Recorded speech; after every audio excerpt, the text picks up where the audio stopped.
It's Wednesday, and that means our plant and garden expert, Craig Hignight, is joining us here in the studio, taking your plant and garden questions through the News 8 Facebook page. And so let's kick it off with Linda. Have you ever, if you have year-old evergreen trees and they are turning light brown, how do you get them to come out of that? Okay, well, they should have had their root stimulator already this spring. You make sure that you've got that mulch around them so they're not competing for food and water with weeds and grass, and then check the watering. These are still on a somewhat restricted root system. You let the soil dry out about an inch deep, and then you water thoroughly, and I mean thoroughly. Figure that 5 gallons of water is going to cover a square yard to the depth of a 1-inch rain. So, water thoroughly and then let them just dry out lightly.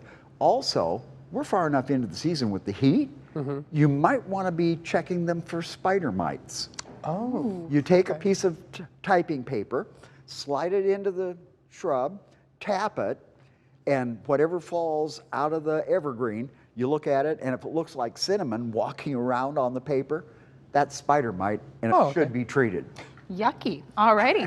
And Jerry asked, what is the most beautiful climbing vine that tolerates sun that I can plant and is easy to take care of? Well, of course, the clematis does very well. Trumpet vine, if you've got enough room for it, if you've got a place where you can train it horizontally, then I'd go for wisteria. I had one that actually bloomed twice a year at my house. Jim asking, other than putting up a fence, what is the best way to keep rabbits out of your vegetable garden? Shotgun.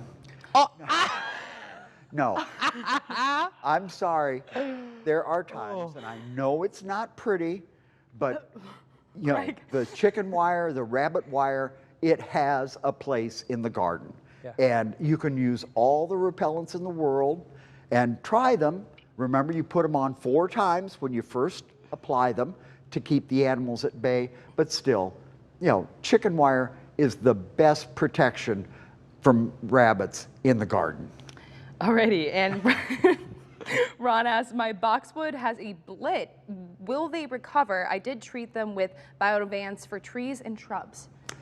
Just give them time. Make sure that you're watering when we aren't getting rain. That means about once every 7 to 10 days if these plants are well established. You said it was boxwood, right? Yes. So you trim over the top very lightly. That forces new growth to come out of the interior of the plant. And a small dose of an organic fertilizer is not going to hurt.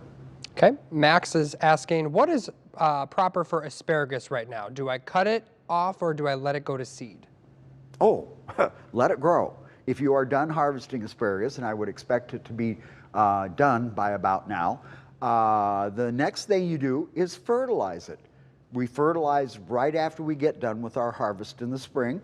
And remember, this is a year-round crop, so don't forget the water, especially, once we get out into August. That's when you're building next year's crop so that, water thoroughly when you do water. Oh, yeah, keep the weeds and grass away from it too, but don't cut it back.